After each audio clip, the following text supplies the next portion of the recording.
الحمد للہ نحمده ونصلی علی رسولہ الکریم اما بعد فاعوذ باللہ من الشیطان الرجیم بسم اللہ الرحمن الرحیم۔ انہوں نے مجھ سے وعدہ کیا ایک کاموری بکری کا بچہ اور ایک کاموری بکری کی فیمیل بچی، تو بھول جاتے ہیں اس لیے یاد دلانا پڑتا ہے۔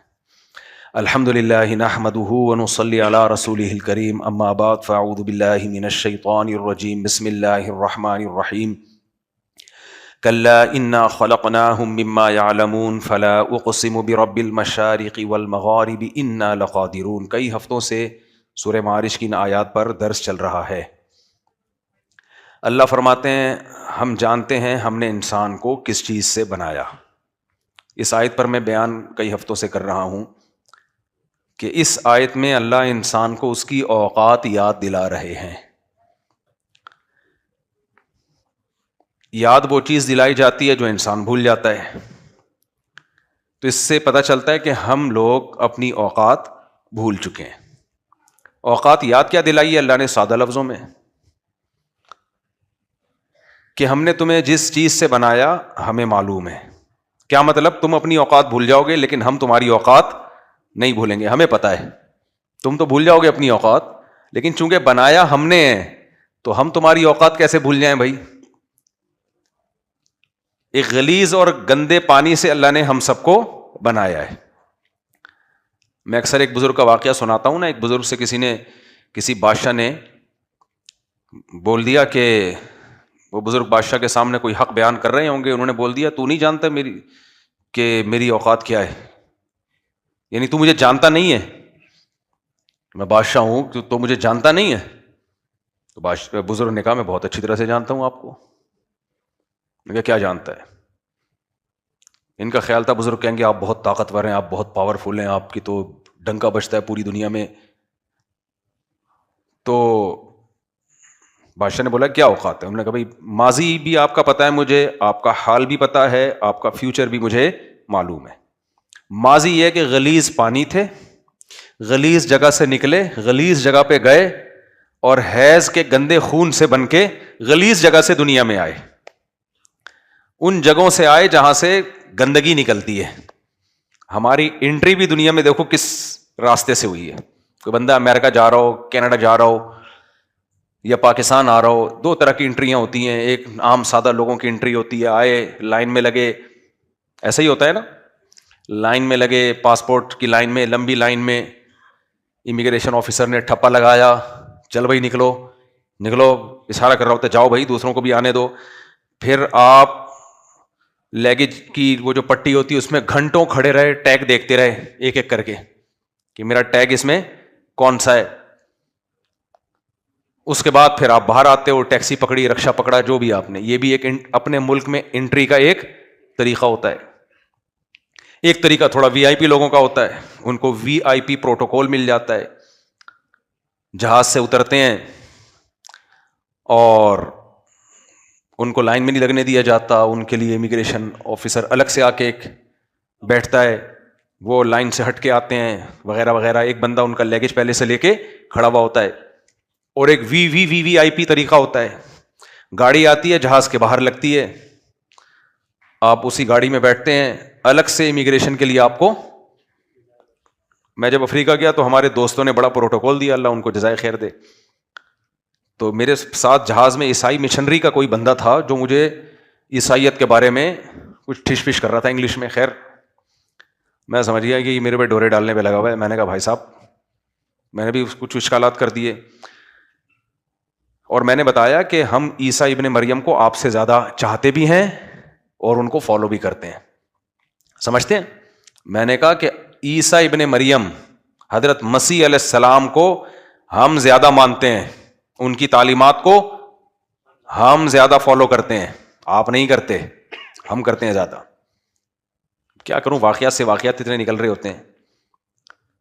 حضرت مسیح علیہ السلام بغیر داڑھی کے تھے یا داڑھی کے ساتھ تھے؟ داڑھی کے ساتھ تھے۔ تو داڑیاں کون رکھتا ہے؟ گورے رکھتے ہیں، مسلمان رکھتے ہیں، مسلمان رکھتے ہیں۔ مسیح علیہ الصلاۃ والسلام شراب کو حلال سمجھتے تھے، حرام سمجھتے تھے؟ تو آج کل شراب کس کلچر میں، کس قوم میں سب سے کم ہے؟ مسلمانوں میں کم ہے۔ عیسائیوں میں تو بہت ہے. ایک ایک چیز کو اگر ہم گننا شروع کر دیں نا تو خود مسیحی لوگ مانیں گے کہ یار ہمارے پیغمبر کی تعلیمات کو یہ زیادہ فالو کرتے ہیں. خیر, تو اس نے میرا نمبر شمبر لے لیا, اس کو اندازہ ہو گیا کہ یہ بھی کوئی اسکالر ہیں, یہ بھی. میں نے کہا آپ کیوں جا رہے ہیں؟ اس نے کہا ہم مسیحیت کی تبلیغ کے لیے. اس نے کہا آپ کیوں جا رہے ہیں؟ میں نے کہا اسلام کی تبلیغ کے لیے. تو اس نے بولا کہ یار اس بندے پہ تھوڑے سے ڈورے ڈالنے چاہیے, اس بندے کو کنٹرول میں لینا چاہیے.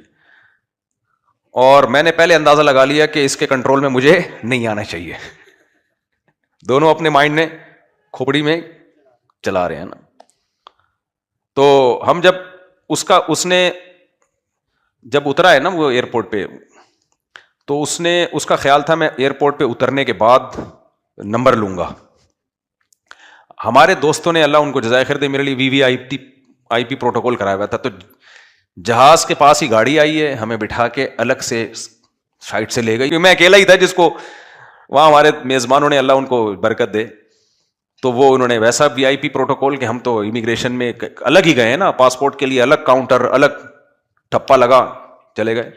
اچھا, اس پہ جو پاکستانی لوگ ٹیڑھی آنکھوں سے دیکھ رہے ہوتے ہیں یہ مولوی کے ساتھ ایسا کیوں ہو رہا ہے, تو بھائی یہ میں نہیں کر رہا ہوتا, جو میزبان بلاتے ہیں بعض دفعہ وہ پروٹوکول دے دیتے ہیں میرے کہے بغیر, میری طرف سے نہیں ہوتا کہ مجھے پروٹوکول چاہیے, انہوں نے دے دیا تو میں منع تھوڑی کر سکتا ہوں.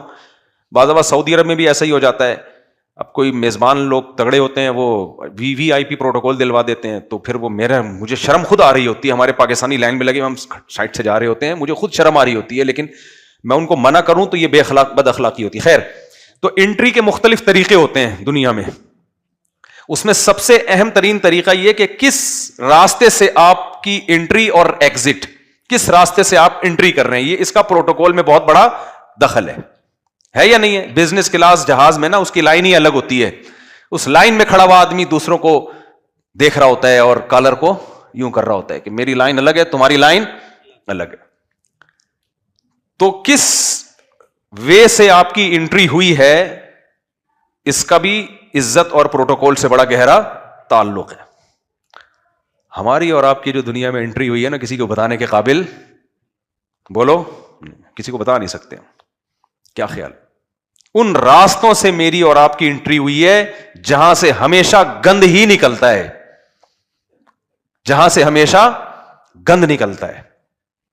بنے بھی گند سے, نکلے بھی گندے راستے سے, اور پیٹ میں بھی ہر وقت گند. وہ بزرگ کا میں واقعہ سنا رہا تھا نا, ان بزرگ نے بادشاہ سے کہا تمہارا ماضی یہ تھا کہ گند تھے, غلاظت تھے, حال یہ ہے. اب ان بزرگ نے جو کہا وہ تو کہا, میں اپنے الفاظ میں اس کو ذرا ایکسپلین کرتا ہوں. ہماری باڈی میں جتنے سوراخ ہیں نا, کبھی کسی سے خوشبو نکلتے ہوئے دیکھی؟ مشک و عنبر کی نہریں بہ رہی ہوں کان سے, ہم جب کان میں گھمائے ماچس کی تیلی تو اود نکلی ہو اندر سے, کبھی ایسا ہوا ہے؟ آپ اپنے کان میں یوں گھما کے کسی سامنے والے کے سامنے وہ تیلی کو یوں کریں, وہ کہے گا یار گند کو ہٹاؤ میرے سامنے سے, یہی کہے گا نا. آپ کہو گے میں بہت مبارک ہستی ہوں, میں ایک عظیم انسان ہوں, گند کہاں سے نکل سکتا ہے میرے اندر سے, یہ کہہ سکتے ہو آپ نا. کبھی ایسا ہوا ناک میں انگلی گھمائی ہو آپ نے اور جب باہر نکالی ہو تو خوشبو کے بھبوکے آئے ہوں ہیں؟ آنکھ سے بھی آنسو نکلتے ہیں, وہ بھی کسی کا لگا دو نا اگر یوں کر کے, وہ غصہ کرے گا بھئی اپنی گندگی مجھے کیوں لگا رہا ہے تو. ناک سے بھی گند, منہ سے تھوک, بلغم. یقین نہ آئے وضو خانہ دیکھا کرو, نمازیوں میں مینرز بہت ہیں الحمدللہ. اور جو پیٹ ہے وہ تو ہے ہی بطن, وہ تو ہے ہی گندگی کا مجموعہ. اس سے تو صرف ایئر اگر پاس ہو جائے نا, وہ کچھ لے کر آتی ہے کہ آدمی سوچتا ہے کہ ہوا میں اتنا ہے, اوریجنل میں کیا ہوگا. ہوائیں ایسی آ رہی ہیں تو جو جہاں سے گزر کے آ رہی ہیں وہ کیسا ہوگا. یہ ہم سب کی کیا ہے, بولو نا, اوقات. تکبر جچتا ہے انسان کے اوپر, میں بکواس کرتا ہے بیٹھ کے. ہمارے حضرت فرمایا کرتے تھے مفتی رشید احمد صاحب رحمہ اللہ تعالی کہ تکبر ہمیشہ پرلے درجے کا بے وقوف آدمی کرے گا. دیکھو وقار اور تکبر میں فرق ہے. شریعت چاہتی ہے ہم پروقار رہیں, پروقار. وقار ایک الگ چیز ہے, تکبر, وقار ظاہری کیفیت کو کہتے ہیں. اب کہیں آپ نے تواضع پہ بیان سنا کہ ہمارے پیٹ میں گند, ہماری ناک میں گند, اور ہر وقت گند، تو آپ تواضع آپ میں اتنی آ گئی کہ اب آپ میں وقار ہی ختم، اوٹ پٹانگ حرکتیں کر رہے ہو، گالیاں منہ سے نکال رہے ہو، کوئی شائستہ بات ہی نہیں کر رہے، کوئی مینرز ہی نہیں ہے. آپ کہہ رہے ہم تو ہیں ہی گندے، ہم تو ہیں ہی بھنگی، ہم تو ہیں ہی کیا ہے چمار، ہم تو ہیں ہی غلیظ، ہم تو ہیں ہی گھٹیا. میں بتا رہا تھا نا کا بیان چل رہا تھا مولانا کا، وہ تواضع پہ بیان کر رہے تھے، ہم لوگ بھی بیٹھے ہوئے تھے اس میں. تو میں کسی کالج کے لڑکے کو لے کر گیا جو بیٹھتا نہیں تھا زیادہ مولانا ٹائپ کے لوگوں میں. اب وہ تھے بھی صوفی جو بیان کر رہے تھے. اس کالج کے لڑکے کو میں لے گیا، اس نے کہا یار یہ صوفیوں کے بیان میری سمجھ میں نہیں آتے. میں نے کہا یار کچھ اللہ اللہ سیکھو.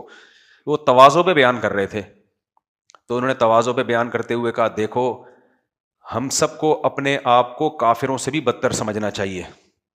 تو یہ مجھے دیکھتا ہے بھائی ہم لوگ کافروں سے بدتر ہیں. میں نے کہا مطلب ان کا یہ ہے کہ ہو سکتا ہے ایمان پہ موت واقع نہ ہو، اور اس کی ایمان پہ تو فیوچر کے جس کو اصطلاح میں کہتے ہیں کہ ما یعولو الیہ کے اعتبار سے، یہ تو گاڑا لفظ ہو جائے گا، یعنی ہو سکتا ہے مستقبل میں معال کے اعتبار سے، یعنی فیوچر کے اعتبار سے ہو سکتا ہے وہ ہم سے اچھا. تو یہ مطلب ہے اس کا. انہوں نے کہا اچھا چلو ٹھیک ہے. انہوں نے اگلا جملہ کہا کہ اپنے آپ کو ہمیں جانوروں سے بھی بدتر سمجھنا چاہیے. اب یہ مجھے دیکھ رہا ہے ہم لوگ جانوروں سے بدتر ہیں. میں نے کہا بھائی اگر اللہ نہ کرے بد اعمالی پر موت ہو گئی، کفر پہ موت ہو گئی، تو ہم تو جانوروں سے بدتر ہی ہیں. اولئک کالانعام بل ھم اضل. قرآن کہتا ہے یہ جو برے لوگ ہیں یہ تو جانوروں سے بھی بدتر ہیں. تو کہہ رہے ہم تو برے نہیں. میں نے کہا ہو سکتا ہے بھائی کوئی ایسی برائی ہو، میں تعویل کر رہا ہوں نا، میں تعویل کر رہا ہوں تاکہ یہ بیان سنیں. اگلا جملہ انہوں نے کہا کہ بلکہ ہمیں اپنے آپ کو گدھے گھوڑوں سے بھی بدتر سمجھنا چاہیے. تو میں نے کہا وہ جانور میں گدھے گھوڑوں کی مثال، میں بھی تو گدھے گھوڑوں کی مثالیں دیتا ہوں نا. گرل فرینڈ بوائے فرینڈ کا جو ریلیشن ہے ایسے جیسے گدھے گھوڑوں کا، تو یہ ایگزامپل ہے. انہوں نے کہا ہمیں اپنے آپ کو خنزیر سے بھی بدتر سمجھنا چاہیے. اب وہ کہہ رہے یہ کیا ہو رہا ہے؟ میں کہہ رہا ہوں دیکھو یار اگر اعمال پہ موت نہ ہوئی تو خنزیر سے بھی بدتر تو ہوئے نا، بات تو ہے. آخر میں انہوں نے کہا ہمیں اپنے آپ کو گوں کے کنستر سے بھی برا سمجھنا چاہیے. یہ ہو گیا. میں نے کہا بھائی میرے اندر اب تعویل کا راستہ بند. وہ کہہ رہے ہم کیوں، ہم انسان ہیں یار، ہم کوئی گوں ہیں. میں نے کہا یہ زیادہ ہو گئی ہے اب یہ میرے سے. ہم ٹرکی کے میوزیم میں تھے ہم لوگ، میرے ساتھ ایک میرے دوست تھے، 2017-18 کی بات ہوگی ہے. ترکی کے میوزیم میں ہمیں چیزیں وزٹ کروائی جا رہی تھیں. یہ پتہ نہیں فلاں علیہ السلام کا، حضرت فلاں پیغمبر کا، یہ فلاں ہے حضرت علی کا یہ کرتا ہے، یہ حضرت سیدہ فاطمہ کا جبہ ہے. ہم نے کہا یار کچھ پتہ نہیں ہے بھی کہ نہیں ہے، لیکن ہم نے کہا چلو یہ کہہ رہے تو ہوگا. وہ ہمیں وزٹ کرانا نا، یہ فلاں ہے، یہ حضرت حسین کیا پتہ نہیں کیا ہے تلوار ہے. ایک جگہ ہم گئے، ایک لاٹھی لٹکی ہوئی تھی. ہم نے کہا یہ کیا ہے؟ اب تک ہم تعویل کر رہے ہیں یار ہو سکتا ہے، ہو سکتا ہے. اس نے کہا یہ حضرت موسیٰ علیہ السلام کی لاٹھی ہے. میں نے تو اس سے کہا، میں نے کہا یہ زیادہ ہو گئی ہے. اس سے جو پرانی رپورٹیں تھیں وہ بھی کیا ہو گئیں، وہ بھی کینسل. کچھ بھی نہیں ہے، کچھ ہوگا، میں نہیں کہہ رہا ساری چیزیں غلط نہیں ہیں، لیکن میں نے کہا یار موسیٰ علیہ السلام کی لاٹھی یار بس کر دو بھائی. تو پھر لطیفہ یاد آتا ہے مجھے. وہ ایک آدمی کہنے لگا کہ دو پھینکو بیٹھے ہوئے تھے نا، ایک نے کہا ہمارے دادا کا اتنا بڑا استبل تھا، اس میں گھوڑا اگر 500 سال بھی دوڑتا نا وہ استبل ختم نہیں ہوتا. اس نے کہا ابے کچھ بھی نہیں ہے، میرے دادا کے پاس اتنی بڑی لاٹھی تھی، یہیں سے بیٹھ کے چاند سورج کی سیٹنگ کرتے رہتے تھے بیٹھ کے نا لاٹھی سے. یہ والا ستارہ ادھر لے جاؤ، یہ والا ستارہ ادھر لے جاؤ. سامنے والے نے بولا بھائی اتنی بڑی لاٹھی تیرے دادا رکھتے کہاں تھے؟ جھوٹ بول رہا ہے. کہہ رہے تیرے دادا کے استبل میں رکھتے تھے. وہ کہاں رکھتے تھے؟ تیرے دادا کے استبل میں. تو یہ جو بتا، اچھا یہ منہ مبارک کے نام پہ اتنا جھوٹ بولا جاتا ہے. ہر سال کہیں نہ کہیں ربیع الاول میں منہ مبارک کی زیارت ہو رہی ہے. وہ خدا کے بندو، جیسے نبی کی پر جھوٹی بات منسوب کرنے کے بارے میں نبی نے فرمایا من کذب علی متعمدا فلیتبوأ مقعدہ من النار، جو مجھ پہ جھوٹ باندھے وہ اپنا ٹھکانہ جہنم میں بنا لے. تو ایسے ہی نبی کی طرف کسی جھوٹی چیز کی نسبت کرنے والا بھی اپنا ٹھکانہ جہنم میں بنا لے.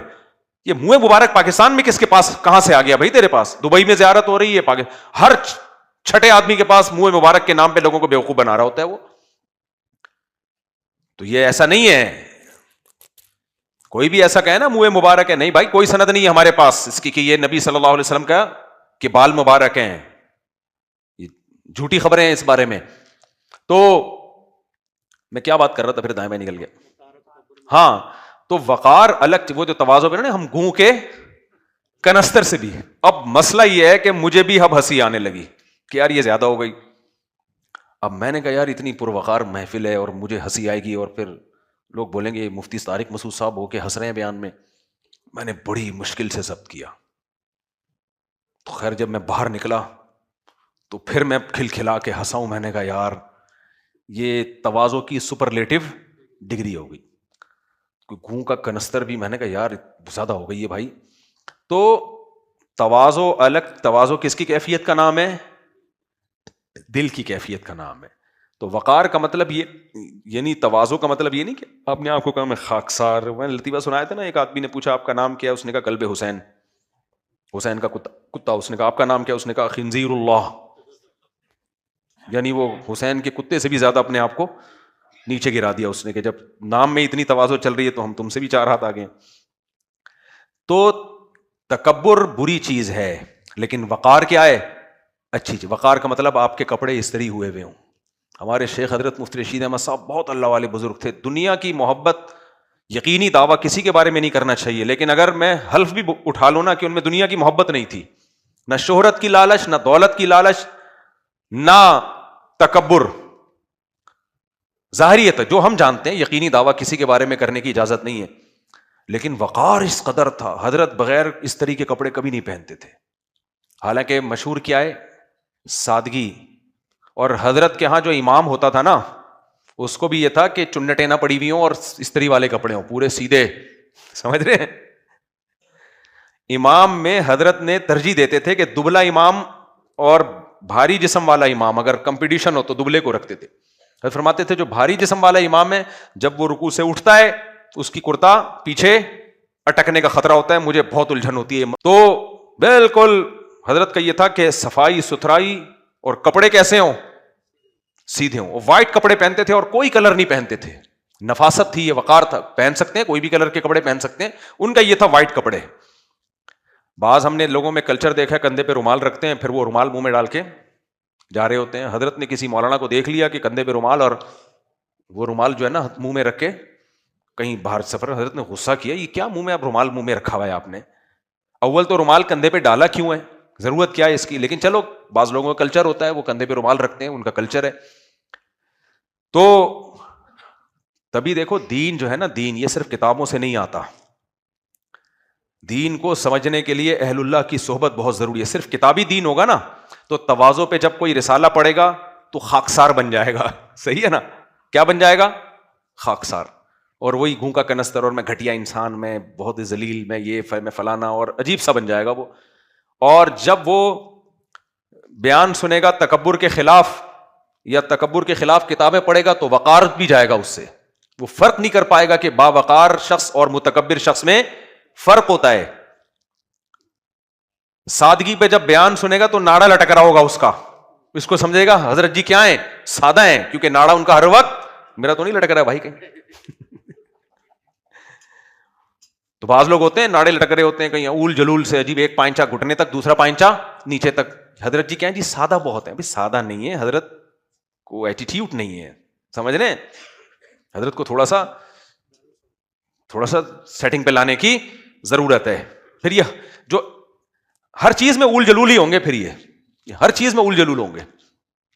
یہ جو ناڑا لٹک رہا ہوتا ہے نا, اس پہ ایک لطیفہ ہے, کبھی اکیلے میں آؤ گے تو سناؤں گا, پبلک میں سنانے کا نہیں ہے. کچھ لطیفے ہم نے سنبھال کے رکھے ہوئے ہوتے ہیں, وہ کاپی رائٹ ہے, وہ خاص لوگوں کو پارسل کرتا ہوں, ہر ایک کو سناتا, جس کا ظرف چھوٹا ہے اس کو تو سناتا بھی نہیں. وہ میں لطیفے جو بہت بڑے اعلیٰ ظرف کے لوگ ہوتے ہیں ان کے لیے میں نے وہ لطیفے رکھے ہوئے ہوتے ہیں, وہ صرف انہی کو کاپی رائٹ ہے. سوچتا ہوں پیسے لے کے سنایا کروں میں, اتنے قیمتی لطیفے ایسے ہی ضائع نہ کروں میں. خیر, تو وقار ایک الگ چیز ہے اور تکبر بالکل الگ چیز ہے.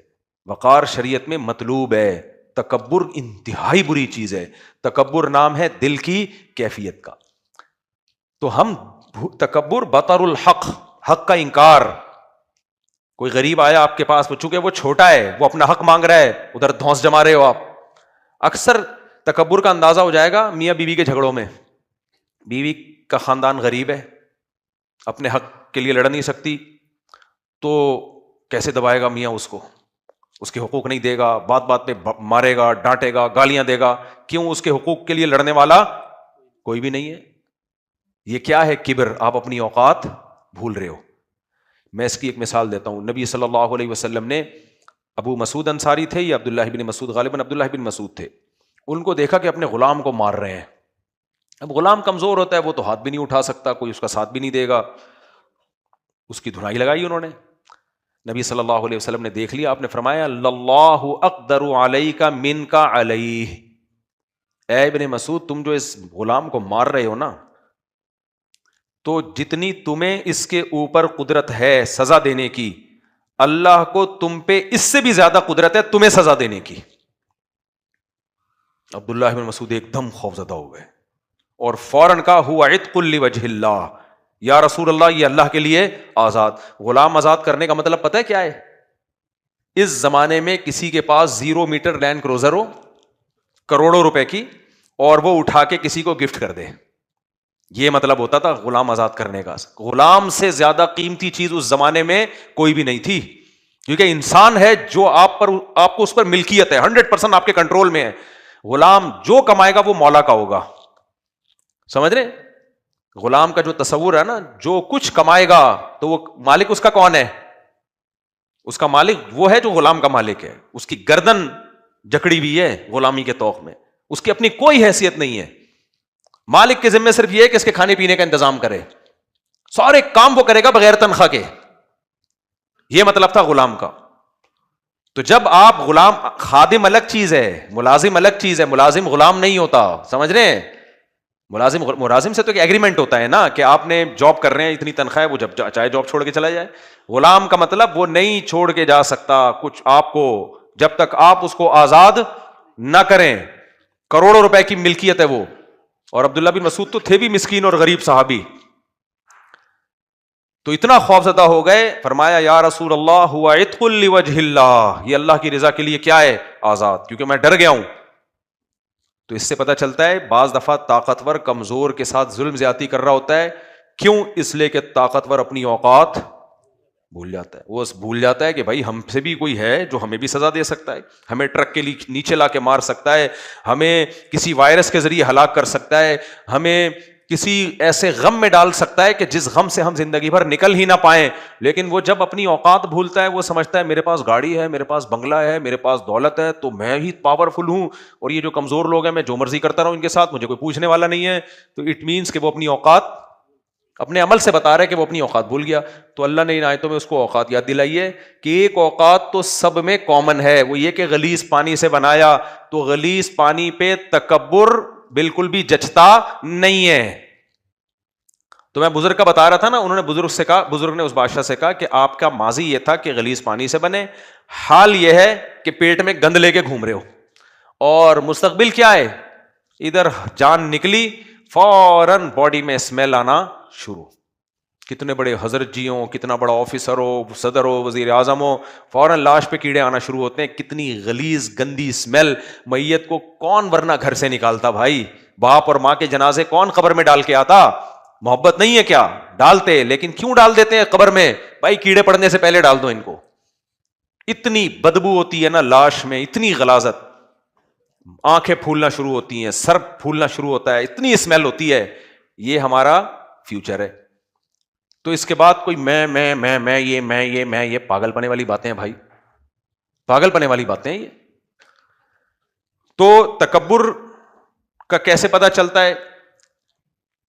تکبر کیسے پتہ چلتا ہے؟ کمزور کے ساتھ آپ کیا کرنا شروع کر دو؟ زیادتی. ہمارے ایک ریلیٹیو ہیں، اللہ ان کی عمر میں برکت دے، وہ آفیسر تھے، بڑے آفیسر تھے، وہ ابھی تو ریٹائر ہو گئے. تو انہوں نے ہمیشہ ان کا پھڈا ہوتا تھا اپنے بڑوں سے، یعنی جو اپنے سے بڑے آفیسر ہیں. ہم بھی دیکھتے تھے یہ. وہ کہتے تھے یار میں ہمیشہ اپنے سے بڑے سے لڑتا ہوں اپنے ماتحتوں سے نہیں لڑتا. ایک تو بڑا وہ ہوتا ہے جو آپ کا امیر ہے، اس کی تو شریعت نے حکم دیا ہے رسپیکٹ کی جائے، اس سے پھڈا نہ کیا جائے. جو بھی کمپنی میں آپ کا باس ہے بلا وجہ نہ لڑیں اس سے. فوج میں کوئی کسی کا آفیسر ہے یا پولیس میں، وہ تو رسپیکٹ دینے کا شریعت میں حکم ہے، آپ اس کو عزت دیں. ایک بڑے کا مطلب یہ ہوتا ہے کہ کوئی ظلم کر رہا ہے، زیادتی کر رہا ہے، اور آپ اس کا ہاتھ نہیں روک رہے، لیکن وہی کام جب کوئی چھوٹا کرتا ہے تو رکھ کے 6 چماٹ لگا دیتے ہو آپ. حالانکہ وہ چھوٹا آپ کے مکمل کنٹرول میں ہے. اس کو آپ دوسرے طریقے سے بھی سمجھا سکتے ہو. کہتے ہیں نا مرغی کو توپ سے اڑانا, سنا ہوگا نا آپ نے.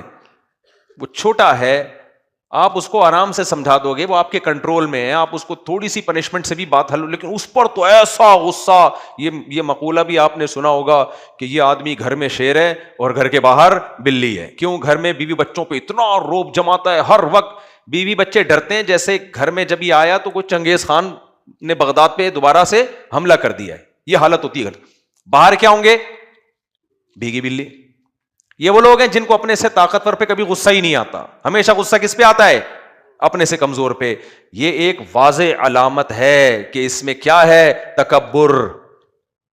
یہ واضح علامت ہے. علامتوں سے پتہ چلتا ہے نا بھائی. ڈاکٹر لوگ کہتے ہیں, ڈاکٹروں کے بھی there are two types of doctors. کچھ ڈاکٹر ہوتے ہیں رپورٹیں دیکھ دیکھ کے آپ کو یہ ہے, آپ کو یہ ہے, آپ کو یہ ہے, آپ کو یہ ہے. میں تو بہت طرح کے لوگوں سے واسطہ پڑتا ہے نا, ڈاکٹر کو بھی میں سمجھ گیا ہوں. کچھ ڈاکٹر ہوتے ہیں بولتے ہیں بھائی رپورٹوں کو رکھ سائڈ پہ, تو بتا ہو کیا رہا ہے تجھے. مثال کے طور پر کچھ ڈاکٹر ایسے ہیں, آپ کا کولیسٹرول LDL آیا 200 یا 160 یا 170 یا 200 آ گیا وغیرہ وغیرہ, وہ ایک دم رپورٹ پڑھ کے 3 فٹ اچھلے گا, وہ دھڑام سے اوپر جا کے دھڑام سے نیچے آئے گا, اتنا زیادہ کولیسٹرول, ایسے بس گئے.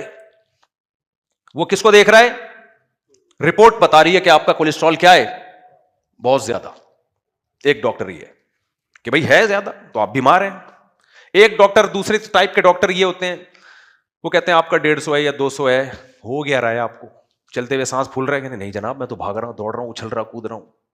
اچھا کوئی دل میں کوئی پین, کوئی کبھی کوئی مسئلہ ہوا؟ نہیں جی. پہاڑی پہ چڑھ جاتے ہو آرام سے؟ ہاں جی چڑھ جاتے ہیں. دوڑتے ہو کچھ پین تو نہیں ہوتا؟ نہیں ہوتا. اور وغیرہ وغیرہ. یعنی جتنی علامتیں تھی, بلڈ پریشر تو نہیں ہے جی, نارمل ہے. کب سے نارمل ہے؟ کئی سالوں سے نارمل ہے, اب بھی نارمل ہے. سب چیزیں فٹ فاٹ ہیں. بولتے ہیں یہ رپورٹوں سے, یہ ڈاکٹروں کی رائے, میں نہیں کہہ رہا ان میں صحیح رائے کون سی ہے غلط رائے کون سی ہے, یہ ڈاکٹروں سے جا کے پوچھنا, ٹھیک ہے نا. تو وہ کہتے ہیں کہ یہ ہونے دو, اس کی ٹینشن بولو مت لو جب کچھ بھی نہیں ہو رہا. اسی طرح کچھ ڈاکٹر ہوتے ہیں بولتے ہیں بھائی آپ میں وائٹامن ٹیسٹ کروا لیں, پتہ نہیں B12 کا یا B6 کا ٹیسٹ کروا لیں. آپ ٹیسٹ کروایا, اس میں کمی آئی, فوراً آپ یہ کھائیں وہ کھائیں. دوسرا ڈاکٹر ہوگا وہ کہے گا آپ کو کانپتے تو نہیں ہیں آپ, راشا تو نہیں ہوتا, گھبراہٹ تو نہیں ہوتی, بے چینی؟ نہیں جی میں فٹ فاٹ ہوں. 2 شادیاں کرنے کے بعد بھی گھبراہٹ نہیں ہوئی تھی. میں 4 اس لیے نہیں بول رہا کہ لوگ سمجھیں گے شاید میں اپنی مثال دے رہا ہوں. تو ڈاکٹر کہے گا پھر کسی قسم کے ٹیسٹ کی ضرورت بولو نہیں ہے. جب علامتیں ظاہر نہیں ہو رہی ہیں تو پھر رپورٹوں پہ کچھ نہیں رکھا. یہ دونوں رائے ہیں ڈاکٹروں کی. اب اس میں صحیح کیا ہے غلط کیا ہے یہ میرا ٹاپک نہیں ہے. یہ میں بس یہ آپ کو بتا رہا ہوں کہ 2 طرح کے ڈاکٹر ہوتے ہیں. ڈاکٹروں میں بھی حنفی شافی ہوتے ہیں, صرف یہ مولویوں میں نہیں ہے, سمجھ رہے ہو نا. ڈاکٹروں میں دیوبندی بھی ہوتے ہیں, بریلوی بھی ہوتے ہیں, اہل حدیث بھی ہوتے ہیں. تینوں قسم کے طبقے ڈاکٹروں میں پائے جاتے ہیں. جو اہل حدیث ڈاکٹر ہیں وہ بہت سخت ہوتے ہیں. وہ کہتے ہیں کہ میٹھا بالکل چھوڑ دو, روٹی چاول بالکل چھوڑ دو, یعنی کہ دنیا چھوڑ دو بس. ان کی بس نہیں چل رہا ہوتا. آپ میٹھا کتنا کھا سکتے ہو؟ سونگ سکتے ہو تھوڑا سا بس. آپ کیٹو ڈائٹ کے نام پہ ڈاکٹروں کی ویڈیوز پڑی ہوئی ہیں, کیٹو ڈائٹ. آپ یہ بھی نہ, ان کا یہ نہیں ہوتا کیا کھانا ہے, یہ بھی نہ کھانا, یہ بھی نہ کھانا, یہ بھی نہ کھانا. آدمی کہتا ہے بتا دے بھائی تو کھانا کیا, خالی یہ بتا دو ہم. وہ کہتے ہیں چکن کھائیں آپ بوائل کر کے, اور بس چکن کھائیں آپ بوائل کر کے, اور وہ بیف بھی کھائیں اور وغیرہ وغیرہ, بس گوشت ہی کھاتے رہیں آپ. خیر یہ ہے اہل حدیث, بہت سخت ہوتے ہیں یہ. کچھ ڈاکٹر ہوتے ہیں بریلوی, کہتے ہیں جائیدادیں بھی کھا جاؤ آپ کا بس چلے, سب کچھ کھاؤ, رج کے کھاؤ, بس ورزش کیا کرو, اس کو یوٹیلائز کرو. آپ پراٹھے بھی کھاؤ, چینی بھی کھاؤ. پڑے ہوئے ہیں ڈاکٹر, آپ کو آپ سمجھ رہے میں مذاق کر رہا ہوں, آپ جاؤ انٹرنیٹ پہ پڑے ہوئے ہیں یہ ڈاکٹر. سب کچھ کھاؤ بھائی, کچھ نہیں ہوتا, بھاگو دوڑو بس, تھوڑی ایکسرسائز کر لیا کرو. تو اور کچھ دیوبندی ٹائپ کے ہوتے ہیں, وہ کہتے ہیں نہ یہ کہ سب کچھ کھاؤ, نہ یہ کہ سب کچھ نہیں کھاؤ, وغیرہ وغیرہ. اب یہ ڈاکٹروں کا میں زیادہ نہیں پوسٹ مارٹم کروں گا. خیر, تو کچھ ڈاکٹر ہوتے ہیں جو رپورٹیں دیکھ دیکھ کے ایک ایک چیز تجویز کرتے رہتے ہیں. کچھ ڈاکٹر ہوتے ہیں بولتے ہیں بھائی تیرے کو ہو کیا رہا ہے جب کوئی ہو کچھ نہیں رہا, فٹ فاٹ ہے تو بس صحیح ہے, فٹ فاٹ ہے. علامتیں تو اسی طرح یاد رکھو, تکبر اس کی رپورٹ ہمیں نہیں مل سکتی کہ ہم کوئی لیب میں ٹیسٹ کروا دیں. آغا خان لیب میں گئے, ٹیسٹ کروایا اور آ گیا کہ اس کے اندر اتنا تکبر پایا. اگر ایسا ہوتا نا تو مسئلہ آسان ہو جاتا. ہم میں ہر شخص ٹیسٹ کرواتا.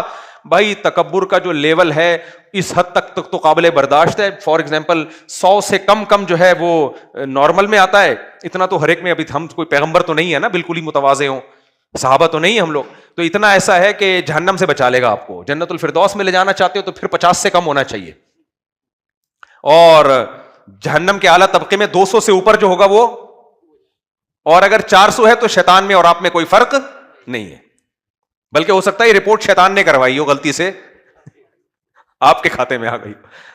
تو اگر ایسا ہوتا پھر ہم تواضع کا ٹیسٹ بھی کرواتے, تکبر کا ٹیسٹ بھی کرواتے, حسد کا ٹیسٹ بھی کر. بہت سے لوگوں میں حسد کا مادہ بہت زیادہ ہوتا ہے, بہت سو میں کم ہوتا ہے, بہت سو میں جو بہت ہی اللہ والے ہوتے ہیں ہوتا ہی نہیں ہے. وہ لوگ ہوتے ہیں جو دوسروں کی خوشیوں کو دیکھ کے خوش ہوتے ہیں. ایسے لوگ مارکیٹ میں کیا چل رہے ہیں, شارٹ, کہ یہ مفتی صاحب بزنس کلاس سے اتر کے آ رہے ہیں, ہائے کتنے اچھے ہیں ماشاءاللہ. یوں دیکھ رہے ہوتے ہیں یہ کیا ہے, یہ مولویوں کے بڑے مزے ہیں یار, یہ مولویوں کے پاس پیسہ پتہ نہیں کہاں سے آ رہا ہے یار. اگر بھائی مولویوں کے بڑے مزے ہیں تو بنا لے اپنے ایک دو بچے کے, تو بھی مولوی. پھر بنائیں گے پھر بھی نہیں, کیونکہ ان کو پتا ہے مزے نہیں ہے, مولویوں کے بڑے مزے ہیں یار. خیر, تو اگر حسد کا ٹیسٹ ہو سکتا ہوتا تو ہم آغا خان لیب سے حسد کا ٹیسٹ کرواتے ہیں. اور حسد کا مادہ کسی کی خوشی کو دیکھ کے آپ کو بلا وجہ آگ لگنا شروع ہو گئی ہے. اس طرح منفی سوچ, بغض, خامخواہ کا کینہ, کسی سے دل میں ایک دفعہ نفرت ہوئی تو اب اس کو لے کے بیٹھ ہی گئے, ختم ہی نہیں ہو رہی نفرت. یہ بھی ایک بیماری ہے یار. ٹھیک ہے ہو گئی, اب ختم کرو اس کو. نہیں, اب اس کی ہر پازیٹو چیز کو بھی کہاں لے کے جا رہے ہیں, نیگیٹو. اسی طرح عقیدت میں بھی پاگل ہو جاتے ہیں لوگ, عقیدت میں بھی پاگل ہو جاتے ہیں. خیر, تو یہ جتنی بیماریاں ہیں, بے جا غصہ, ایک غصہ تو کنٹرول میں, جو شریعت نے ہمیں, فطرت نے ہمیں دیا ہے ہمارے ڈیفنس کے لیے, وہاں تو غصہ آنا چاہیے. ایک ہے بلا وجہ کا غصہ. تو یہ ساری جو باطنی بیماریاں ہیں, اگر ان کے حب دنیا, سب سے بڑی بات, دنیا کی محبت کا بھی ایک لیول ہونا چاہیے نا. جتنا رہنا ہے اتنا دنیا سے محبت کرو بھائی, لیکن محبت اتنی چل رہی ہے کہ جیسے ہمیشہ ادھر ہی رہنا ہے, یہاں سے جانا ہی نہیں ہے. تو یہ ساری چیزوں کے اگر لیب میں ٹیسٹ ہو جاتے, یہ لیبارٹری لفظ نہیں ہے, لیبریٹری کچھ اس طرح کر کے لفظ ہے, تو اتنا مشکل ہے کہ میں نے پھر وہ لفظ ہی نکالنا زبان سے چھوڑ دیا. میں لیب بول کے چپ ہو جاتا ہوں, ٹھیک ہے نا. لیب میں ان تمام چیزوں کے ٹیسٹ ہو سکتے ہوتے تو ہم سب ایک ٹیسٹ کرا لیتے, لیول پتہ چل جاتا. مفتی صاحب باتیں تواضع پہ کر رہے ہیں مگر تکبر کا اتنا وہ چل رہا ہے, دنیا کی محبت کے خلاف باتیں کرتے ہیں لیکن دنیا کی محبت اتنی ہے, تو کتنا آسان علاج ہو جاتا ہے نا. کیا خیال ہے, آسان علاج ہو جاتا. پھر ہم بزرگوں کے پاس آتے, حضرت میرا تکبر کا لیول 200 آیا ہے, کائنڈلی شیطان سے تھوڑا سا ہی کم ہے, تو اس کو آپ لیول پہ لے کر آئیں. وہ بزرگ آپ سے وہ کام کرواتے کہ تکبر کی ایسی کی تیسی کر دیتے. وہ آپ سے غریبوں کے جوتے پالش کرواتے. پہلے خانقاہوں میں یہ ہوتا تھا. شیخ اور پیر و مرشد سمجھتا تھا نا یہ آدمی میں دماغ اس کا زیادہ آؤٹ ہو گیا ہے. پہلے خانقاہیں ایسی ہوتی تھیں, اب چند خانقاہیں ٹھیک رہ گئی ہیں, باقی خانقاہوں میں سوائے پھوڑنے پھاڑنے کے دیگیں پہ دیگیں اور گردنیں, ماشاءاللہ آپ ذرا دیکھو تو صحیح جا کے, اتنی موٹی موٹی گردنیں لنگر کھا کھا کے, اور وہاں بیٹھے ہوئے ہیں, بس کوئی کام ہی نہیں ہے. جو بے روزگار ہوتا ہے خانقاہ میں آگے پڑ جاتا ہے. تو پہلے جو خانقاہیں ہوتی تھیں اس میں پیر و مرشد, اب ٹیسٹ تو ہوتے نہیں, علامتوں سے پتہ چلتا ہے کہ اس کے اندر کیا ہے, کبر, اس کے اندر حسد کا مادہ زیادہ ہے, اس کے اندر کینہ اور بغض کا مادہ زیادہ ہے, یہ دنیا مردار کا عاشق ہے. گیٹ اپ نہیں عاشقوں والا, گیٹ اپ تو ایسا لگے گا جیسے حاجی ڈونلڈ ٹرمپ کا, دیکھو صرف ٹوپی پہنانے کی دیر ہے, سفید کرتا شلوار پہنا دو اور آپ دیکھو ماشاءاللہ امن کے ایوارڈ مل رہے ہیں. خیر, تو گیٹ اپ تو بڑا اچھا ہے, اندر کیا بھرا ہوا ہے, اندر کیا بھرا ہوا ہے. گیٹ اپ تو میرے بھائی فرعون کا بھی بڑا اچھا تھا. داڑھی فرعون کی تھی یا نہیں تھی, فرعون کی بھی داڑھی تھی, اور پورے پراپر ڈریس اس زمانے میں سب پہنا کرتے تھے. تو گیٹ اپ سے تھوڑی ہوتا ہے, اندر بہت ساری چیزیں بہت خراب چل رہی ہوتی ہیں جو انسان کو گھن کی طرح کھا رہی. اچھا, یہ جتنی باطنی بیماریاں ہیں نا, ان تمام چیزوں سے ایک نقصان ہوتا ہے, آخرت کا تو ہوگا. ایسا آدمی خوش کبھی نہیں رہ سکتا. جس کے اندر تکبر ہے خوش نہیں ہوگا, کیونکہ اس کی ناک پہ ہر وقت مکھی بیٹھی رہے گی. اس کو رسپیکٹ چاہیے, اور دنیا بڑی ظالم ہے, جو رسپیکٹ کے قابل لوگ ہیں ان کو نہیں مل رہی ہوتی, تو ہے ہی نہیں قابل, تجھے کہاں سے ملے گی. ہر وقت ان کو کیا چاہیے, عزت چاہیے, عزت کے بھوکے ہوتے ہیں, شہرت کے یہ بھوکے ہوتے ہیں, دولت کے یہ بھوکے ہوتے ہیں. جتنی بھی دولت مل جائے نا ان کو ہر وقت ڈر ہوتا ہے چھن تو نہیں جائے گی کہیں. چھن تو نہیں جائے گی کہیں؟ ان کی ساری خوشیاں ان کی جھولی میں لا کے ڈال دو، ایک خوف، یہ چھن تو نہیں جائے گی خوشی؟ ایسا تو نہیں ہو جائے گا، ویسا تو نہیں ہو جائے گا؟ کیونکہ انسان کو جس سے حد درجے تو اس کے چھننے کا خوف ہر وقت لگا رہتا ہے ان کو. کتنی بڑی ڈپریشن ہے یا نہیں ہے؟ یہ کس قدر عذاب میں ڈالا ہوا ہے اپنے آپ کو. یہ تو نہیں، اور پاکستان میں تو ہر وقت خطرہ موجود ہے ویسے ہی، یہ تو نہیں ہو جائے گا، وہ تو نہیں ہو جائے گا، یہ تو نہیں ہو جائے گا، وہ تو نہیں ہو، ہر وقت خوف زدہ رہتے ہیں. پھر جس کے دل میں حسد ہو وہ خوش رہ سکتا ہے؟ بولو. کیونکہ بھائی یہ ام للانسان ما تمنا، قرآن کہتا ہے تمہیں وہ سب کچھ دنیا میں نہیں ملے گا جو تم چاہتے ہو. تم خدا تھوڑی ہو. بہت سی چیزیں میں چاہ رہا ہوں گا مجھے ملیں، نہیں ملیں گی، میرے دشمن کو ملنا شروع ہو جائیں گی. آدمی حسد میں جاتا ہے، بھائی یہ کیا ہو رہا ہے یار، یہ کیا ہو رہا ہے، مجھے مل نہیں رہی. اور مل کس کو رہی ہیں؟ مل بھی دشمن کو رہی ہیں، دشمن ترقی کر رہا ہے. حسد حسد حسد. تو ان تمام چیزوں کا اگر لیب میں ٹیسٹ ہوتا تو بیماری تو پتہ چلتی نا. پھر بزرگوں کے پاس آتے، بزرگ علاج کرتے، اور وہ والے بزرگ علاج کرتے جن میں خود یہ بیماریاں نہیں ہیں، پھر وہ علاج کرتے. پہلے زمانے میں کیسے ہوتا تھا؟ جس کے دل میں دیکھتے تھے نا بزرگان دین دولت کی محبت ہے، اس سے نوٹ جلوایا کرتے تھے. صدقہ خیرات نہیں، جلواتے تھے. یہ جائز نہیں ہے اس زمانے میں، آپ یہ کام نہ شروع کر دیں.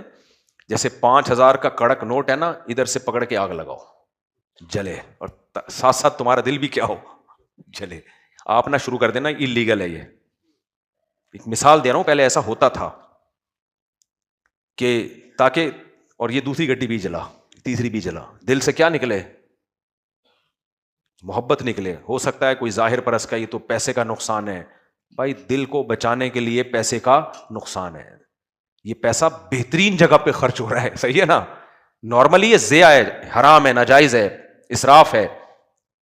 تبھی تو جو اہل اللہ ہیں وہ فیصلہ کریں گے نا کہ تیرا یہ علاج ہے بھی کہ نہیں ہے. وہ کہتے ہیں صدقہ بھی نہ اس کو دینے دو علاج کے طور پہ. ویسے تو صدقات و خیرات کی اسلام میں بہت فضیلت ہے، کیونکہ صدقہ بھی دیتا ہے تو بعض دفعہ خراب ہو رہا ہوتا ہے اس کا کیس. تو آگ لگا، دل جلے، نوٹ جلے گا تو تیرا دل بھی ساتھ ساتھ جلے گا. اس کی مثال میں ایک دیتا ہوں آپ کو. عشق ہو گیا کسی سے اور معشوقہ کا انتقال ہو گیا، خود بخود عشق ٹھیک ہو جائے گا کہ نہیں ہو جائے گا؟ اگر جب تک وہ زندہ رہتی عشق ٹھیک ہوتا؟ جو کم درجے کا پیشنٹ ہے اس کا تو ٹھیک ہو جاتا ہے، جو بہت ہی ڈھیٹ قسم کے پیشنٹ ہیں ان کا ٹھیک نہیں ہوتا جب تک کہ وہ معشوقہ مر نہ جائے. میں جب کال سنا کرتا تھا 2012-13 کی بات ہے، کوئی ڈاکٹر بن رہی تھی لڑکی، اس کا فون آیا کہ مجھے وہیں اپنے جہاں میں ہاؤس جاب کر رہی ہوں کسی ڈاکٹر پہ عاشق ہو گئی ہوں میں، اور اس نے بھی بڑے لارے لپے دیے ہوئے مجھے. لیکن اب وہ لارے رپے دے کے، جیسے کہ ہوتا ہے نارمل مرد کھیلتے ہیں لڑکیوں کے ساتھ، جب دل بھر جاتا ہے تو پیچھے ہو جاتے ہیں، تو وہ پیچھے ہو گیا. تو اس نے کہا میں پاگل ہو گئی ہوں اس کے عشق میں، میرا دماغ خراب ہو گیا ہے، یہ ہو گیا، مجھے وہی چاہیے، اور وہ مان نہیں رہا مجھ سے شادی پہ، وہ تو مجھ سے جان چھڑا رہا ہے، ظاہر ہے دوسری لڑکیوں میں انجوائے کر رہا ہوگا وہ. اب یہ مجھے فون کر میں پاگل ہو گئے. میں نے پھر اس کو ذکر بتایا، کچھ علاج بتایا، جو بھی تصوف میں عشق نکالنے کے طریقے ہیں وہ عمل کر کے ہی نہیں دے رہی، وہ عمل ہی نہیں کر رہی. میں نے کہا بھائی آپ اپنی حفاظت کرو، آپ مر جاؤ گی اس عشق میں، پاگل ہو جاؤ گی. آپ کو میں یہ بتا رہا ہوں، یہ ٹوٹکے بتا رہا ہوں، یہ ٹوٹکے کرو. نہیں جی. کچھ دنوں بعد اس کا فون آیا کہ مفتی صاحب وہ ملک چھوڑ کے بھاگ گیا ہے، یہاں سے چلا گیا ہے، تو میرے دماغ سے نکل گیا. مایوس ہو گئی نا. اس سے پتہ چلتا ہے بعض دفعہ علاج یہ ہوتا ہے کہ مایوس ہو جاؤ کہ یہ آپ کو ملنے والا نہیں ہے، پھر انسان صبر کر لیتا ہے. اگر ورنہ تو بیوقوف ہوتا تو گولی مار کے مار دیتا ہے اپنے آپ کو. تو بزرگ بعض دفعہ کیا کرتے ہیں، جب پہلے زمانے میں کرتے تھے کہ جب دولت کا عشق ہے، دماغ میں ہر وقت پیسہ پیسہ پیسہ پیسہ، دولت، نوٹ، ہر وقت. اس سے بڑا عذاب نہیں ہے بھائی کوئی، پاگل ہو جاتے ہیں لوگ. تو وہ بزرگ کیا علاج بتاتے تھے، کڑک کڑک نوٹ لے کے کنارے سے، ایک دم سے آگ نہیں لگاؤ، کنارے سے آگ لگاؤ، اس کو جلتا ہوا اپنی آنکھوں سے دیکھو. وہ وہاں جل رہا ہوگا، ادھر دل میں، کیونکہ ابھی آپ کو اس لیے لے کر آپ کا نوٹ جل نہیں رہا ہے، ادھر دل میں کیا ہوگی، دل میں بھی آگ لگے گی. تو ایک پھر دوسرا، ایک ترسا ترسا کے. تو اور پہلے مرید بڑے ٹائٹ ہوتے تھے، کسی پیر سے بیعت ہوتے تھے اصلاح کے لیے کہ آپ جو علاج بتائیں گے ہم کریں گے. اب جو مرید ہوتا ہے نا وہ پیر صاحب کو گائیڈ کر رہا ہوتا ہے، وہ باپ بنا ہوا ہوتا ہے. کیوں ہر چیز میں کیا چلا رہا ہے، کیوں. میں واقعہ سنا ہے نا، حضرت مولانا اشرف علی تھانوی کے پاس ایک شخص آیا کہ مجھے ایک دودھ والی سے عشق ہو گیا ہے. گھوسن کہتے تھے میرا خیال ہے اس کو, گھوسن سے عشق ہو گیا ہے. تو وہیں تھانوی نے فرمایا کہ ٹھیک ہے تم صحیح جگہ پر آئے ہو, ہم تمہارا علاج کر دیں گے انشاءاللہ, لیکن علاج سے پہلے کچھ پرہیز ہے. علاج تو بعد میں ہوگا, پہلے کیا ہوگا؟ پرہیز. اس پرہیز میں یہ ہے اس کا جان بوجھ کر دل میں خیال نہ لے کر آؤ. یہ جان بوجھ کر اس لیے کہ جب عشق ہوتا ہے تو غیر اختیاری طور پہ خیالات تو آئیں گے نا, جو خود سے آ رہے ہیں آنے دو. جان کر نہیں سوچنا کہ فارغ بیٹھا ہوں چلو اس کے بارے میں سوچو, یا اپنے آپ کو فارغ کرتا ہوں اسے سوچنے کے لیے, کہ جان کر اس کے بارے میں سوچنا نہیں. اور اس کے بارے میں کسی سے بات چیت بلا وجہ بیٹھ کے اپنے دوستوں میں اس کا تذکرہ, تو یہ پہلے پرہیز کرو چند دن, اس کے بعد میں علاج بتاؤں گا. اس نے کہا یہ نہیں ہو سکتا, مجھے تو دودھ کی ضرورت نہیں ہوتی, میں دودھ خریدنے کے لیے اس کے پاس جاتا ہوں تاکہ اس کی زیارت ہو جائے. آپ کہہ رہے ہو سوچو نہیں, میں تو دودھ کی ضرورت نہیں ہے, دودھ خریدنے جاتا ہوں. تو حضرت مولانا تھانوی نے رکھ کے ایک لگایا چماٹا, بولا نالائق, جب مجھے مان نہیں رہے ہو, میری مان نہیں رہے ہو, تو میرا ٹائم ضائع کرنے میرے پاس آئے کیوں ہو؟ بھائی آئے تو اس لیے ہو نا کہ جو, ہاں مجھے یاد آیا آخر میں وہ کہتا ہے کہ مجھے بس کسی طرح وہ دلا دیں آپ. اس کا خیال تھا اللہ والے بزرگ ہیں تو یہ اللہ سے دعا مانگیں گے یا کوئی عمل بتائیں گے, وہ آ جائے گی میری جھولی میں, دعا مانگیں گے نا. تو انہوں نے کہا میں کیا لڑکیاں دلانے کے لیے یہاں بیٹھا ہوا ہوں؟ تو ایک تھپڑ لگایا کہ اپنا بھی ٹائم, پہلے لوگ بزرگوں کی مار کھا بھی لیا. اس زمانے میں جو چیز سب سے زیادہ شارٹ چل رہی ہے نا وہ تمیز ہے. لوگ فخر سے بتاتے تھے یار ہم نے بڑوں کی ماریں کھائی ہیں, ہم نے باپ کی ماریں کھائی ہیں, ماں کے تھپڑ کھائے ہیں, یہ فخر سے بتاتے تھے لوگ. اب تو یار ایسا کبر ہے نوجوان نسل میں, نہ ٹیچر کا احترام, نہ بڑوں کا احترام, نہ بزرگوں کا احترام, نہ مسجد کے امام کا احترام. سارا کلچر ہمارے سوسائٹی میں گوروں سے آ رہا ہے. گوروں میں احترام نہیں ہے, گوروں میں رسپیکٹ ہے سب کے لیے سیم برابر. جمشید سے بھی اسی طرح ملیں گے جیسے اپنے فادر سے مل رہے ہیں. جمشید میں اور فادر میں کوئی فرق؟ فادر سے بھی how are you father, nice to meet you, بس. اور جمشید آئے گا تو بھائی جمشید سے الگ ملو. فادر جب آتا ہے تو انسان کی بازو جھک جاتے ہیں, نگاہیں جھک جاتی ہیں. ابا کے سامنے اونچی آواز سے بات نہیں کرنا ہے, تکیے پہ ٹیک لگا, ابا سامنے بیچارے ایسے بیٹھے اور یہ ٹیک لگا پہ ٹانگیں پھیلا کے بیٹھا ہوا ہے. میں دیکھ رہا ہوں لڑکوں کو, نوجوانوں کو, یار یہ تو بری چیز ہے یار. ابا آئے تھوڑا سا تو ہل لے. میں نہیں کہہ رہا ٹیک لگانا بند کر دیں, تھوڑا سا ہلیں, یوں بس اتنا ہل جائیں, ابا کو پتا چلے مجھے تھوڑی سی عزت, تھوڑی سی بھی دے دو. اس زمانے میں بہت ہے, ابا نے کون سا اپنے ابا, استغفر اللہ, یعنی آپ تھوڑی سی بھی عزت دے دیں. میں کہنے والا تھا ابا نے کون سا اپنے ابا کو دی ہوگی, لیکن غلط ہو جائے گا نا, تو تھوڑی سی رسپیکٹ دے دیں, صحیح ہے نا. اما آتی ہے تھوڑا سا ہل لیں یار, ڈانٹ دے تو مسکرا لیں کہ اما کی ڈانٹ ہے, بھائی کوئی بات نہیں. ہر بات میں اینٹ کا جواب پتھر سے دے رہا ہے. مسجد کا امام ہے یار, چلو جیسا بھی ہے تھوڑا سا آپ سے تیز. پہلے ہمیں یاد ہے ہماری مسجد کے امام صاحب لڑکوں کو بلا, ادھر لڑکے سارے کام چھوڑ کے آ رہے ہوتے تھے. یار امام صاحب نے بولا جا ایسا کر, وہ چھینڈے لے کر آ. وہ جاتا تھا بھاگتا ہوا. پھر ہم نے وہی دور دیکھا, امام صاحب نے بلایا ادھر آ, کہہ رہے میرے پاس ٹائم نہیں ہے. اپنے زمانے میں دیکھا کتنی جلدی کلچر چینج ہوا ہے, سمجھ رہے ہیں بھائی. تو ایک دم اسٹریٹ فارورڈ یوں کہہ رہے میرے پاس ٹائم نہیں, بولے امام صاحب میں تھوڑا سا بزی ہوں, آپ کام بتائیں, میں کسی اور کو بول دیتا ہوں. امام خود ہی بول دے گا نہیں یار چلو کوئی بات نہیں. بدتمیزی آ رہی ہے ہماری سوسائٹی میں. جو چیزیں گوروں سے لینے کی تھی وہ تو لے ہی نہیں رہے. صفائی لے لو ان سے, اول تو وہ بھی لینے کی ضرورت نہیں. ہمارے مذہب میں کم ہے کیا جو ہم کہیں اور سے لیں, لیکن کم از کم جو چیزیں سیکھنے کی ہیں وہ سیکھ لو نا. سارے الٹے کام وہاں سے ہم امپورٹ کر رہے ہیں. اور ماشاءاللہ ہماری عدالتیں بھی رج کے کلچر کو تباہ. بھی دیکھو کورٹ میں قانون بن رہا ہے, بیگم کو اگر دوسری شادی کی دھمکی دی تو یہ بھی ذہنی ٹارچر میں آئے گا, اس پہ بھی ایف آئی آر کٹ سکتی ہے. بیگم پہ ہاتھ اٹھایا تو ٹارچر میں آئے گا, ڈانٹ دیا تو مینٹلی.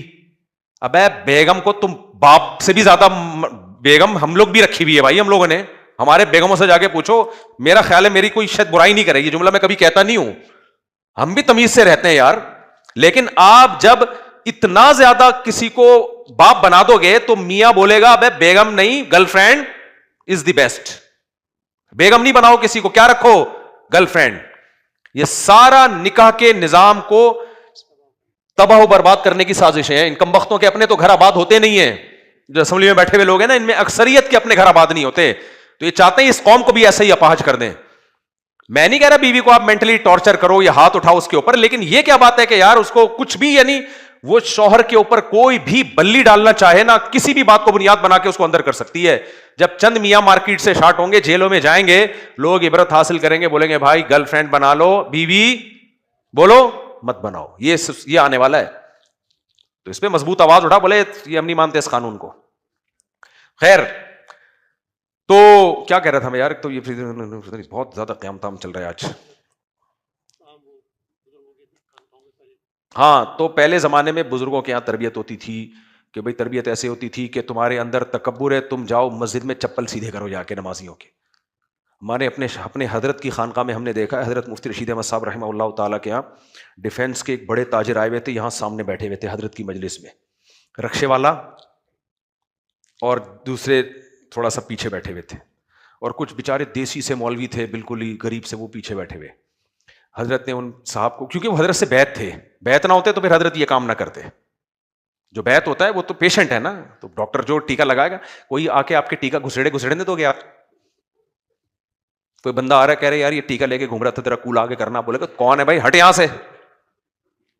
لیکن آپ کسی ڈاکٹر کے پاس گئے کہ ڈاکٹر صاحب میں بیمار ہوں, ڈاکٹر نے کہا ٹیکا لگاؤں گا, تو آپ خود پہلے اپنا بازو آگے کر دو گے تاکہ کسی اور جگہ لگانے کی کوشش نہ کرے. میں تو ڈاکٹر کے کوئی ویسے ٹیکے لگواتا نہیں, کبھی ہو نا تو فوراً یوں کر دیتا ہوں میں ایسے کر کے نا, کیونکہ بھروسہ نہیں ہے بھائی. تو جو بزرگ لوگ ہوتے ہیں نا وہ دوسروں کے ساتھ نہیں کرتے, ہر شخص کو یوں بھائی, جو تربیت کے لیے آیا ہے. تو پھر مالداروں کا علاج زیادہ ٹف ہوتا ہے. مالداروں کا علاج کیا ہوتا ہے؟ کیونکہ ان کے پاس دولت ہے, ان میں تکبر کا چانس زیادہ ہے. غریب کے پاس ہے ہی نہیں تکبر کے لیے, تبھی تو حدیث میں آتا ہے غریب متکبر کو سخت عذاب ہوگا قیامت کے دن. مالدار متکبر کو بھی ہوگا کم, غریب متکبر کو زیادہ, کیونکہ تیرے پاس تکبر کے لیے کم بخت کچھ ہے نہیں, پھر بھی دھون سے مارا ہے. جیب میں جیب ہی نہیں ہے کپڑوں میں, اس کے پیسے نہیں تھے, درزی نے ادھوری سی تھی, پیسے آدھے ملے تھے, اس نے کہا جیب نہیں بنا رہا, اور ککڑتا پھرتا ہے. تو جیسے بوڑھا جو زناکار ہوگا اس کا عذاب زیادہ ہے کہ طاقت ہے نہیں پھر بھی ٹھرکی بنا ہوا پھر رہا ہے, عورتوں کے پیچھے بھاگتا ہے. تو پہلے کیا ہوتا تھا کہ بھائی تکبر ہے. ہاں میں بتا رہا تھا ہمارے حضرت نے کیا کیا, میں نے خود اپنی آنکھوں سے منظر دیکھا. ڈیفینس کے بڑے تاجر تھے, حضرت سے بیعت تھے, حضرت نے ان کو پیچھے کر دیا کہ آپ پیچھے بیٹھے. دیکھنے میں یہ بڑی انسلٹ ہے کسی کی. کوئی نیا بندہ ہوگا بولے گا یار کیسا سلوک کر رہے ہیں, اس کو اٹھا کے پیچھے بٹھا دیا, اور وہ غریب مولانا صاحب تھے ان کو آگے. کیوں؟ فرمایا اس لیے کیا تاکہ ان کے دل میں علماء کا احترام آئے. ان کے دل میں کیا ہے؟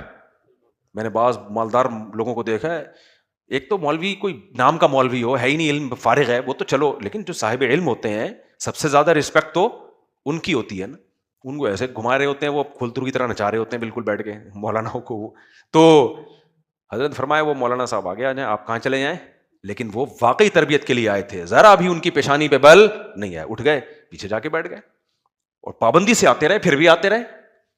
آج مالداروں میں یہ ظرف ہی نہیں ہے.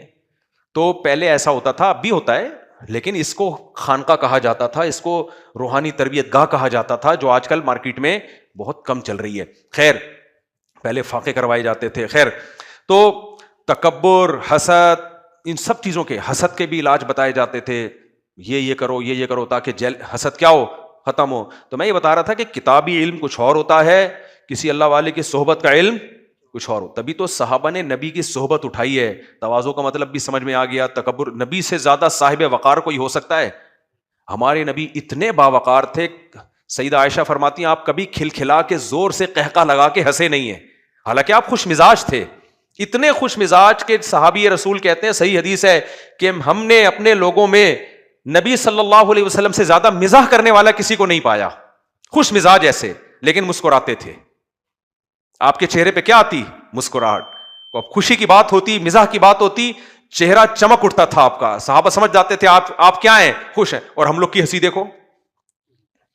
ایک دفعہ میں بیٹھا ہوا, مجھے لگا کہ ٹائر پنچر ہوا ہے نا, ہوا نہیں نکلتی کر کے ایک دم, باہر جا کے دیکھا بندہ ہنس رہا ہے بیٹھ کے, عجیب عجیب اسٹائل کی ہنسی ہے ہم لوگوں کی.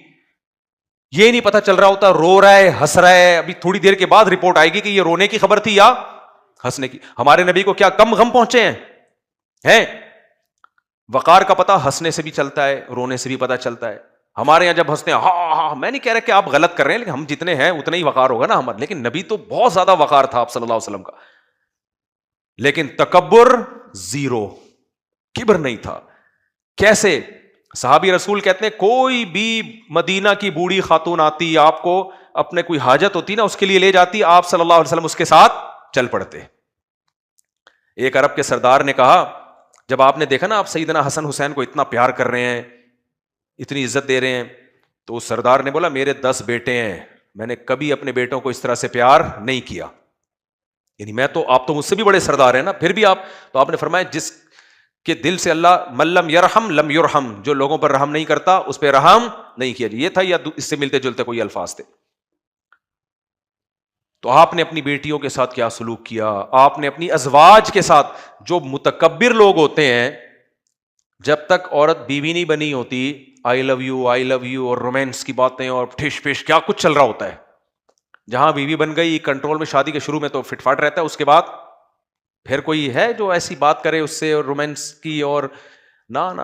ہمارے نبی نے دیکھو سیدہ خدیجہ کو وفات کے بعد بھی کبھی نہیں بھولے آپ، حالانکہ آپ سے عمر میں 15 سال بڑی تھی، 2 دفعہ بیوہ ہوئی ہیں.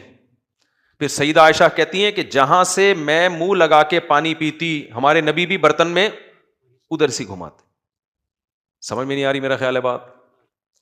تکبر زیرو ہونے کی علامت ہے یا نہیں ہے؟ میں جب یہ واقعہ میں نے پڑھا نا، چونکہ میں تو خود بھگتا ہوا ہوں نا، مجھے پتا ہے یہ بہت کہنا بہت آسان ہے، لیکن اس کے لیے بہت بڑا ظرف چاہیے. باری تھی سیدہ زینب کی یا سیدہ عائشہ کی. نبی صلی اللہ علیہ وسلم کے گھر باری کس کی تھی؟ سیدہ عائشہ کی. مسجد نبوی میں آپ صلی اللہ علیہ وسلم صحابہ کے ساتھ کھڑے ہوئے ہیں، حضرت زینب نے حلوہ بنا کے یا کوئی اچھی چیز بنا کے بھیج دی. حضرت عائشہ کو غصہ آیا، شاید اس وقت پردے کی آیات نازل نہیں ہوئی تھیں، صحابہ کے درمیان موجود تھیں. حضرت عائشہ کو غصہ آیا کہ میری باری ہے تو حضرت زینب نے اس میں مداخلت کیوں کی ہے. ظاہر ایک سکن کو تھوڑا ہوتا ہے نا، غیرت ہوتی ہے، بھائی یہ تو یہاں بیٹھ کے جب وہ کھائیں گے تو تعریف ادھر کی ہوگی نا، توجہ ادھر جائے گی.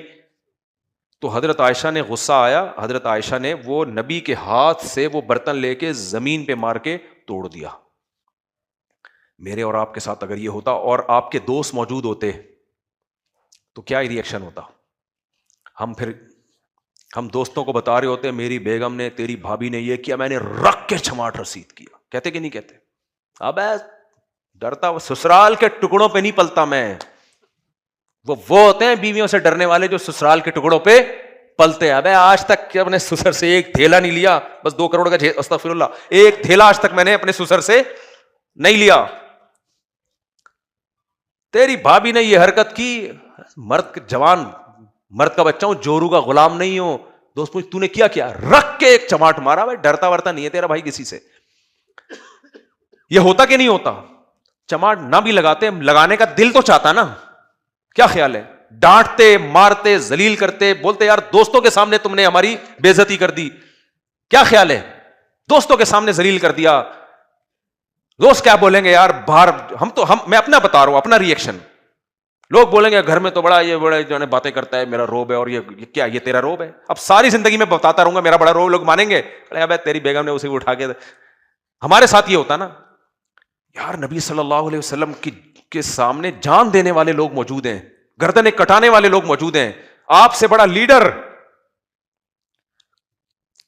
اس کائنات میں کوئی پیدا نہیں ہوا. جتنی محبت آپ سے کی گئی ہے اتنی کسی سے نہیں کی گئی. لیکن آپ ظرف دیکھو، برتن توڑا ہے اور نبی نے فرمایا غارت امکم، اس کی ایک تعویل کی کہ تمہاری ماں کو غیرت آ گئی. نہیں آئی سمجھ میں بات؟ بھائی تمہاری ماں کو کیا گئی؟ غیرت میں ہو جاتا ہے، کچھ بھی نہیں، کوئی غصہ نہیں. برتن اٹھایا اور سمیٹ دیا اس کو. تکبر کے ساتھ یہ ہو سکتا ہے؟ کیا خیال ہے بھائی؟ آپ کہہ سکتے ہو ایک دن ایسا ہوا تھا ہمارے باس سے چائے کی پیالی ٹوٹ گئی تھی تو ہم نے بھی یہی کہا تھا کہ سر کوئی بات نہیں. تو باس کے سامنے یہ ہو جاتا ہے، ٹھیک ہے نا. باس کے سامنے آپ اگر جہاز میں سفر کر رہے ہیں، چائے کی پیالی ٹوٹ جائے آپ سے، تو ایئر ہوسٹس بھی کہہ دیتی ہے، بلکہ الٹا ایکسکیوز کر رہی ہوتی ہے. ابے غلطی میری ہے، ایکسکیوز تو کیوں کر رہی ہے؟ وہ کہے گی بھائی مجھے تنخواہ کس کی ملتی ہے؟ ایکسکیوز کی کرتی ہے، لوگوں کی غلطی ہائی لائٹ کرنے کی تنخواہ نہیں ملتی. تو تکبر بالکل بھی نہیں ہمارے نبی صلی اللہ علیہ وسلم میں، ذرا بھی کبر نہیں۔ تکبر میں ایک علامت یہ بھی ہے کہ انسان جو بات کہتا ہے اس پہ ڈٹ جاتا ہے، یہ بھی کبر ہے، اپنی رائے سے پیچھے نہیں ہٹتا، کیونکہ میں پیچھے ہٹوں گا لوگ بولیں گے ابے اس کی تو ایک رائے نہیں ہے، تو پاگل ہے۔ ہوتا ہے کہ نہیں ہوتا؟ ایک جملہ منہ سے نکل گیا، اب بس اسی پہ ڈٹ گئے۔ ہمارے نبی صلی اللہ علیہ وسلم کے پاس ایک عرب کے سردار آئے، صدقہ خیرات مانگا، آپ نے فرمایا اللہ کی قسم تمہیں کچھ بھی نہیں دوں گا میں، سمجھ رہے؟ وہ چلے گئے واپس۔ پھر آپ کو خیال آیا کہ نہیں ان کو دینا چاہیے، ان کو دینا چاہیے۔ آپ نے ان کو بلایا، فرمایا ان کو اتنے صدقے کی، اتنی بکریاں اور جو بھی تھا۔ اب صحابہ میں ہلچل مچ گئی کہ نبی صلی اللہ علیہ وسلم تو آپ سے آپ نے قسم اٹھائی ہے، ہم نبی کی قسم کیسے توڑوائیں؟ یہ تو نبی قسم توڑ رہے ہیں۔ تو آپ نے فرمایا کوئی بات نہیں، من حلف علی یمین فرأى غیرہا خیرا منہا فلیکفر عن یمینہ۔ آپ نے فرمایا اگر کوئی کسی بات پہ قسم اٹھا لے، بعد میں اس کی رائے تبدیل ہو جائے تو کوئی بات نہیں، قسم توڑ دے، قسم کا کفارہ۔ پہلے میری رائے یہ تھی کہ نہیں دینا چاہیے، اب میری رائے کیا ہے؟ دیکھو شریعت کا مسئلہ اگر نبی بیان کر رہے ہیں وہ تو پتھر پہ لکیر ہے، اس میں آپ کی رائے چینج نہیں ہو سکتی۔ یہ شریعت کا مسئلہ تو نہیں ہے نا کہ اس کو صدقہ دینا چاہیے یا دینا مناسب نہیں ہے، یہ تو ایک رائے ہے نا، مناسب ہے یا نہیں ہے۔ تو آپ کی رائے، اور کتنی مضبوط رائے تھی کہ قسم اٹھائی آپ نے، لیکن جب وہ رائے چینج ہوئی تو آپ نے قسم کا کفارہ توڑ بھی دی، قسم کا کفارہ بھی ادا کیا۔ ہمارے ہاں کیا ہوتا ہے، بھائی میرے سے تو غلطی ہو ہی نہیں سکتی ہے، میں کتنے اسکالرس کو جانتا ہوں غلطی ہوتی ہے، بھائی ایکسکیوز کر لو، ایکسکیوز نہیں کریں گے۔ کیوں؟ ہم نے اگر معافی مانگ لی تو لوگ کہیں گے ابے اس کی تو کسی بات کا اعتبار نہیں ہے، پہلے کچھ بولتا ہے اب کچھ بولتا ہے۔ بھائی انسان 100% درست رائے رکھ ہی نہیں سکتا ہر چیز میں، اس کی رائے تبدیل، مجتہدین کی رائے تبدیل ہوئی ہے، ابو حنیفہ رحمۃ اللہ علیہ کی رائے تبدیل ہوئی ہے، امام شافعی کی رائے تبدیل ہوئی، امام مالک نے ایک رائے کی کل اس سے رجوع کیا۔ تو میں اور آپ کون ہوتے ہیں؟ نبی صلی اللہ علیہ وسلم نے ایک رائے رکھی کل اس سے رجوع کیا، پالیسی چینج کی، نہیں اس طرح نہیں، اب اس طرح ہونا چاہیے۔ ہمارے یہاں بھائی زبان سے ایک لفظ نکل گیا، ابے تیرے پر وحی آ رہی ہے کیا؟ سیاسی رائے بھی چینج ہو سکتی ہے، کاروباری رائے بھی چینج ہو سکتی ہے، آپ کا طریقہ کار بھی چینج ہو سکتا ہے۔ جس کی طبیعت میں لچک ہوتی ہے نا وہ کامیاب زندگی گزارتا ہے، اور جو اڑ جائے کہ بس وہ کبھی بھی کامیاب زندگی نہیں گزارتا۔ ہمارے حضرت مفتی رشید احمد صاحب رحمہ اللہ تعالیٰ کے یہاں ایک پالیسی بنی تھی سیکیورٹی کے حوالے سے۔ حضرت نے میں اور آسان مثال دیتا ہوں۔ ایک مسئلہ حضرت نے بیان کیا، چھوٹا سا مسئلہ ہے کہ جب ہم امام بعض دفعہ یہ ہوتا ہے کہ اس کو دوسری رکعت کے لیے کھڑے ہونا ہوتا ہے، لیکن وہ کھڑے نہیں ہوتا، وہ غلطی سے بیٹھ جاتا ہے، وہ سمجھتا ہے 2 رکعتیں ہو گئی ہیں، حالانکہ 1 رکعت ہوئی ہوتی ہے، تو وہ اللہ اکبر کر کے کیا کرتا ہے؟ بیٹھ جاتا ہے۔ ہوتا ہے بہت سے اماموں کے ساتھ، پیچھے سے لوگ اس کو لقمہ دیتے ہیں تو وہ کھڑا ہو جاتا ہے پھر کہ بھائی چلو میں سمجھا تھا کہ 2 رکعت ہوئی ہیں، حالانکہ ابھی 1 رکعت ہوئی۔ تو حضرت نے مسئلہ لکھا تھا اصل فتاویٰ میں کہ امام اگر کچھ دیر بیٹھ گیا ہے، اتنی دیر بیٹھ گیا کہ سجدہ سہو واجب ہو گیا اس کے اوپر، تو اب اگر وہ کھڑا ہوگا نا دوبارہ سے تو اللہ اکبر کہہ کے کھڑے ہوگا وہ۔ میں سمجھا پا رہا ہوں اپنی بات؟ بھائی 1 رکعت کے بعد امام کو کھڑے ہونا تھا، لیکن کھڑے ہونے کے بجائے وہ بیٹھ گیا، اور اتنی دیر بیٹھ گیا، اتنی تاخیر ہو گئی کہ سجدہ سہو اس پہ واجب ہو گیا ہے۔ پیچھے سے لوگ سبحان اللہ کہہ رہے، امام کو یاد آیا تو امام کو چاہیے کیا کہے؟ اللہ اکبر کہہ کے کھڑے ہو جائے۔ یہ حضرت نے غالباً اصل فتاویٰ میں بھی لکھ دیا، چھپ بھی گیا۔ بعد میں حضرت سے کسی نے کہا حضرت اس سے بڑی کنفیوژن ہوتی ہے، کیونکہ جب ہم امام نے اللہ اکبر کہہ کے بیٹھا، پچھلی صفوں میں لوگ ہو گئے کھڑے، تھوڑی دیر کے بعد جب امام اللہ اکبر کہہ کے کھڑے ہو گئے نا تو لوگ سمجھیں گے پیچھے کے لوگ رکوع میں گیا ہے۔ فرمایا ہاں یہ تو میرے ذہن میں ہی نہیں تھا۔ تو حضرت نے فرمایا کوئی بات نہیں، میں نے اس سے رجوع کر لیا، ٹھیک ہے، فوراً کیا کر لیا؟ رجوع۔ اب اس کو چینج کر دو، 2 سیکنڈ لگے ہیں۔ میں یہ ظاہر ہے فساد ہو رہا ہے نا، لوگ امام اللہ اکبر کے کھڑے ہو گئے پیچھے رکوع میں، وہ کہتے ہیں نہیں میں چونکہ ایکچولی میں مفتی ہوں اور میں مفتی تقی عثمانی صاحب کا ایکچولی چونکہ استاذ ہوں، تم کون ہوتے ہو کل کے چھوکرے؟ فرمایا بالکل واضح بات آ گئی نا سامنے، فرمایا کوئی بات نہیں، پھر رجوع کر لیا۔ تو کسی نے کہا کہ حضرت ایسا نہ ہو پھر رجوع کر لیں، تو کوئی بات نہیں پھر رجوع کر لیں گے۔ اس سے کیا ہوتا ہے یار، ناک پہ مکھی مت بٹھاؤ۔ تبھی تو کہتا ہوں جو آپ کہنا آپ کو بہت نیک، بولو بھائی بہت نیک کا آخرت میں پتہ چلے گا، ہم نارمل ہی ہیں۔ جو لوگ کہتے ہیں نا میری 4 بیویاں ایسے کنٹرول، میں کہتا ہوں بھائی بس پھینکنا کسی اور کے سامنے، ہم تو نہیں بھائی، ہمارا تو چل ہی رہا ہوتا ہے کچھ نہ کچھ، کبھی وہاں چل رہا ہے کبھی وہاں چل رہا ہے، کبھی مسئلہ چل رہا ہے کبھی مسئلہ نہیں بھی چل رہا، تو سب کچھ سب جگہوں پہ چلتا ہے. اب نبی صلی اللہ علیہ وسلم کے گھر میں چلا ہے, ہمارے نبی کی 9 بیویاں, اور آپ ناراض ہو کر 1 مہینے کے لیے گھر سے باہر چلے گئے تھے. لیکن نہ نبی نے تکبر کیا کہ میں سید الانبیاء اور میری ازواج میں تھوڑی بہت اونچ نیچ جو ہوئی اتنی کہ مجھے گھر سے 1 مہینے کے لیے نکلنا پڑا, میری تو معاذ اللہ نقل کفر, میری تو گھر میں انسلٹ ہو رہی ہے بھائی, میں تو دونوں جہانوں کا سردار ہوں, میری بیگموں کو تو بالکل ایسے رہنا چاہیے کہ مجھے ذرہ برابر ان کے کسی عمل سے کوئی تکلیف نہ ہو. نا نا نا نا نا نا کچھ بھی نہیں. کیوں؟ اس لیے کہ نبی واقعی لیڈر ہے, واقعی سردار ہیں, واقعی قائد ہیں.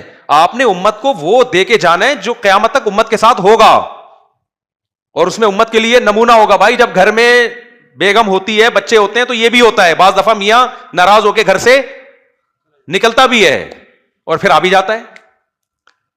نبی صلی اللہ علیہ وسلم ٹھیک 29 دن کے بعد تشریف لے, آپ نے قسم اٹھائی تھی کہ میں نہیں آؤں گا, 1 مہینہ نہیں آؤں گا, ٹھیک 29 دن کے بعد آ گئے. تو صحابہ نے کہا یا رسول اللہ ابھی 1 مہینہ تو ہوا نہیں ہے. آپ نے فرمایا 29 دن کا مہینہ ہے, چاند دیکھ لو. سمجھ رہے ہیں؟ تکبر کے ساتھ یہ سب کچھ ہو سکتا ہے. اب کیا ہو گیا نہیں سمجھو گے بھائی, ویسے تم لوگ ایک والے تو سمجھو گے ہی نہیں, ویسے بھی تمہارے کیا پھڈے ہوتے ہیں, یہاں سے نکل کے وہاں چلے گا. جب 2 کرو تو پتا چلتا ہے پھڈا کسے کہتے ہیں میاں بیوی کا. یہ جو ایک کے ساتھ پھڈے ہو رہے ہیں, تم نے بڑے پھڈے دیکھے نہیں ہیں, تمہاری سالوں کے ہاتھوں وہ بےزتی ہوئی نہیں ہے. تم یہ چھوٹی سی بےزتیوں کو بےزتی, تو گئے گھر میں سالے نے چائے کا نہیں پوچھا, تم اس کو بےزتی یہ ہمیں ایسا لگتا ہے جیسے کوئی خارش نہیں کر رکھا جا رہا ہے. اور اس سے جو تکلیف ہوتی ہے جب 2-3 شادیاں ہوتی ہیں نا, تو اگر سسرال گئے چائے کا نہیں پوچھا تو آپ کو لگتا ہے یہ عزت ہو رہی ہے کہ گالیاں نہیں دی ہیں, گھر سے نکالا نہیں ہے. سمجھ رہے ہو؟ یہ جو ایک والے ہیں نا, ان کو کیا پتا بےزتی کہتے کس کو ہیں. یہ ہمیں آگے بتا رہے ہوتے ہیں, میں کہ میرے سسرال نے پوچھا نہیں. میں نے کہا تم سارے 2 کرو, تمہیں گلی میں گھسنے دے دیا نا, تم کہو گے میرے سسرال نے مجھے بہت رسپیکٹ دی ہے, مجھے گھسنے دے دیا گلی کے اندر. تو نبی صلی اللہ علیہ وسلم نے 9 ازواج رکھی ہیں بھائی. ایک وقت میں گھروں میں مسائل بھی ہوئے ہیں, سب کچھ ہوا ہے, لیکن کوئی کبر نہیں, کوئی تکبر. ناراضی کا اظہار بھی کیا, 1 مہینہ جو ناراض ہو کے چلے گئے تو ناراضی کا اظہار ہی تھا نا, لیکن اس کو ختم بھی کر لیا. کیا خیال ہے؟ ایسا نہیں ہے کہ وہ اسی کو لے کے کبھی میں جو مسلط ہو جائے نا. بہت سے ایسے زنانے اسٹائل کے مرد ہوتے ہیں, مجھے بڑا غصہ آتا ہے. میں ادھر گیا تھا, سسرال نے مجھے پوچھا نہیں, میں ادھر گیا تھا, مجھے چائے کا نہیں پوچھا, ادھر مجھے کوئی پوچھتا. ابے تجھے کوئی نہیں پوچھتا, تو خود اٹھ کے پانی پی لیا کر. سسرال نے پابندی لگائی ہے تیرے اوپر کہ تو کولر سے خود پانی نہیں پی سکتا, اور مجھے اس وقت بتا رہے ہوتے ہیں جب میرا سسرال مجھے پوچھتا ہی نہیں تھا. پرانی بات ہے, نئی بات نہیں. تو یہ میں کا جو ہے نا کھوپڑے سے نکال دو.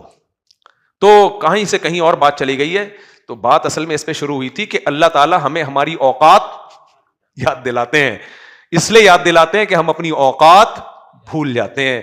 تو جب میرے اور آپ کے سامنے اپنی اوقات رہے گی تو نہ حسد پیدا ہوگا, نہ ہمارے اندر تکبر پیدا ہوگا. حسد اس لیے پیدا نہیں ہوگا بھائی, ہم پہ اللہ کی مرضی چلے گی, ہماری تھوڑی چلے گی. ہماری مرضی سے, وہ کہتے ہیں نا کوے کی بد دعاؤں سے اگر بیل مرتے ہوتے تو دنیا میں کوئی بیل زندہ رہتا. کوے تو چاہتے ہیں بیل مرتے رہیں لیکن نہیں مرتے ہیں. تو میرے اور آپ کے چاہنے سے تھوڑی ہوگا. اللہ جس کو عزت دینا چاہے گا عزت آئے گی, جس کو دولت دینا چاہے گا دولت آئے گی. کوئی محنت کرے گا ہاتھ میں ٹکا نہیں آئے گا, کوئی محنت نہیں کرے گا دولت سمیٹنا شروع کر دے گا. تو میری اور آپ کی اوقات یہی ہے کہ جو اللہ نے دے دیا ہم اس پہ صبر کریں, نہ تکبر کرو میرے بھائی. میری اور آپ کی اوقات تکبر کی نہیں ہے, نہ میری اور آپ کی اوقات یہ ہے کہ ہم کسی سے حسد کریں, بلا وجہ جل کے اپنے آپ کا بیڑا غرق کریں گے. میں وقار کی بات بس کر کے نا, دیکھو وقار میں رونے اور ہنسنے میں وقار کا بڑا گہرا تعلق ہے. ہمارے نبی صلی اللہ علیہ وسلم کی مسکراہٹ تھی, اور میت پہ جب آپ کو غم ہوئے تو آپ کی آنکھوں سے آنسو. آج جو میتوں پہ لوگوں کے اسٹائل دیکھا کرو, ہا ہی ہو ہا, ایسے چیخ رہے ہوتے ہیں. بھائی یہ بے صبری ہے, یہ اسلام نہیں ہے. غموں پہ ایسے مت چیخو. صبر کرنے پہ ثواب ملتا ہے, چیخنے چلانے پہ ثواب ضائع ہوتا ہے. تو میں عرض کر رہا تھا تکبر الگ چیز ہے, وقار الگ چیز ہے. باوقار زندگی شریعت کا حکم ہے. تکبر, ایک رائی کے برابر بھی کسی میں کبر ہوا نا, نبی نے فرمایا وہ جنت میں داخل نہیں ہوگا. تکبر بہت بری چیز ہے. تو جب ہمیں اپنی حیثیت کے بارے میں ہم سوچتے رہیں گے انا خلقناہم مما یعلمون، تو نہ تکبر پیدا ہوگا، نہ حسد، اور نہ دنیا سے محبت. پتہ ہے جب نہ ناشکری پیدا ہوگی، نہ اترائیں گے ہم. کیوں اترائیں گے؟ کیوں نہیں؟ ہمیں اوقات معلوم ہے یار اپنی، سب کچھ کس کا دیا ہوا ہے. جو بھیک میں مال ملا ہوا ہوتا ہے اس پہ اتراتا تھوڑی ہے. کسی فقیر کو آپ نہا دھو کے نہلا دھلا کے آپ اس کو 3 پیس سوٹ ٹائی میں بٹھا کے آپ نے اپنے آفس میں بٹھا دیا، اب وہ یوں یوں کر رہے ہیں، سیلفیاں لے رہے ہیں اپنی. آپ بولے کہ بھائی صاحب میرا دیا ہوا ہے زیادہ، میرے ہی سامنے بیٹھ کے شو مار رہا ہے. تو ہمیں سب چیزیں بھیک میں ملی ہوئی ہیں بھائی، اس پہ اترانا کیسا؟ شکر کرو کہ اللہ کا بڑا فضل ہے، اللہ کا دیا بہت کچھ ہے، اللہ نے صحت دی، خوشیاں دی. تو ناشکری بھی پیدا نہیں ہوگی جب اپنی اوقات پتہ ہوگی. ناشکری کیوں پیدا نہیں ہوگی؟ ہمیں اوقات پتہ ہے ہماری اوقات تو 2 ٹکے کی نہیں ہے.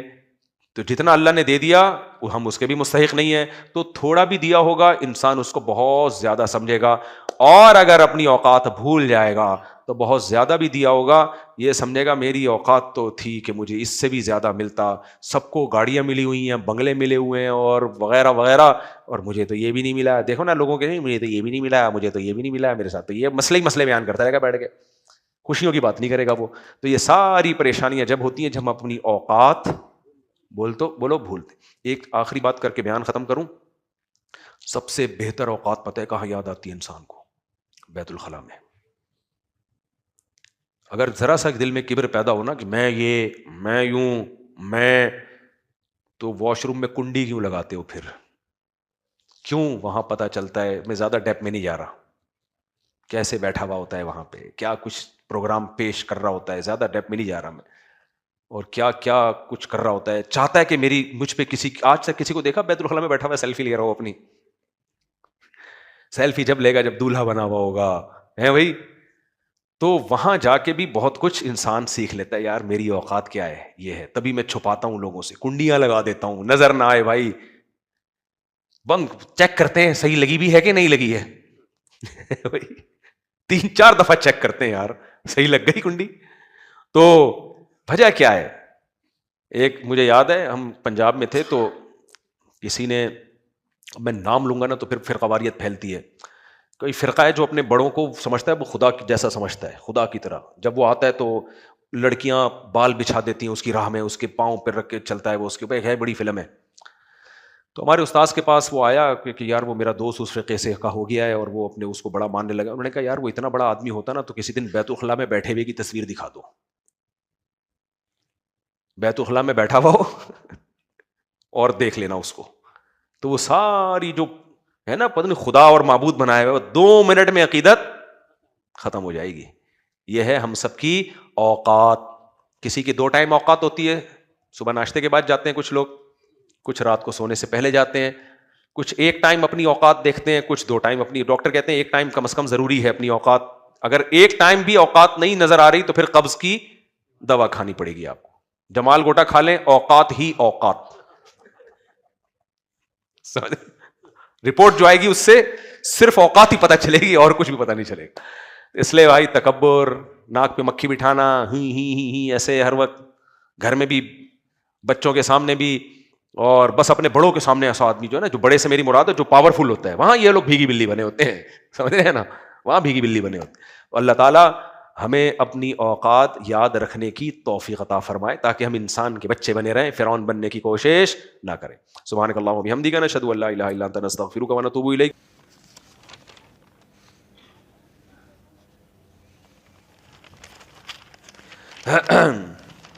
₹1,00,000 مہر ہے. دلہن کے وکیل کہاں ہیں؟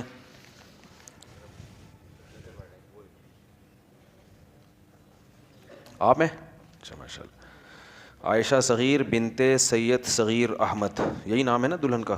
₹1,00,000 مہر میں آپ نے اجازت دی کہ میں ان کا نکاح حافظ محمد عون کامران محمد کامران ان سے کروں، اجازت ہے؟ الحمد للہ نحمده ونستعینه ونستغفره ونؤمن به ونتوکل علیہ ونعوذ باللہ من شرور انفسنا ومن سیئات اعمالنا من يهده الله فلا مضل له ومن يضلله فلا هادي له ونشهد ان لا اله الا الله وحده لا شريك له ونشهد ان سيدنا وحبيبنا وشفيعنا وسندنا محمدا عبده ورسوله. اما بعد فاعوذ بالله من الشيطان الرجيم. بسم الله الرحمن الرحيم. يا أيها الناس اتقوا ربكم الذي خلقكم من نفس واحدة وخلق منها زوجها وبث منهما رجالا كثيرا ونساء واتقوا الله الذي تساءلون به والأرحام إن الله كان عليكم رقيبا وقال تعالى يا أيها الذين آمنوا اتقوا الله وقولوا قولا سديدا يصلح لكم أعمالكم ويغفر لكم ذنوبكم ومن يطع الله ورسوله فقد فاز فوزا عظيما وقال النبي صلى الله عليه وسلم النكاح من سنتي وقال فمن رغب عن سنتي فليس مني وقال النبي صلى الله عليه وسلم تزوجوا الودود البلود فإني مباهي بكم الأمم وقال النبي صلى الله عليه وسلم تزوجوا ولا تكونوا كرهبان النصارى. جناب حافظ محمد عون کامران ولد محمد کامران، میں نے 1 لاکھ روپے مہر میں آپ کا نکاح عائشہ صغیر بنت سید صغیر احمد سے کیا. آپ نے اس نکاح کو قبول کیا؟ تھوڑا زور سے بھائی مائک میں بولو یار. جی قبول کیا. جزاک اللہ. دعا کریں اللہ تعالیٰ برکت دے. الحمدللہ رب العالمین والعاقبۃ للمتقین والصلاۃ والسلام علی رسولہ الکریم. اے اللہ اس نکاح کو اپنے دربار میں قبول فرما، اس کی برکتیں زوجین کو تعدم حیات نصیب فرما، آپس میں محبت الفت کے ساتھ زندگی گزارنے کی توفیق نصیب فرما، آپس کے اختلافات سے شیطان کے ہر قسم کے شر سے اللہ اس جوڑے کی حفاظت فرما. اس نکاح کو اے اللہ دونوں کے خاندانوں میں جوڑ کا محبتوں کا ذریعہ بنا. جس کی جو جائز مراد ہو اللہ اس کی مراد کو پورا فرما. ربنا آتنا فی الدنیا حسنۃ وفی الآخرۃ حسنۃ وقنا عذاب النار. صلی اللہ تعالی علی خیر خلقہ محمد وعلی آلہ وصحبہ اجمعین.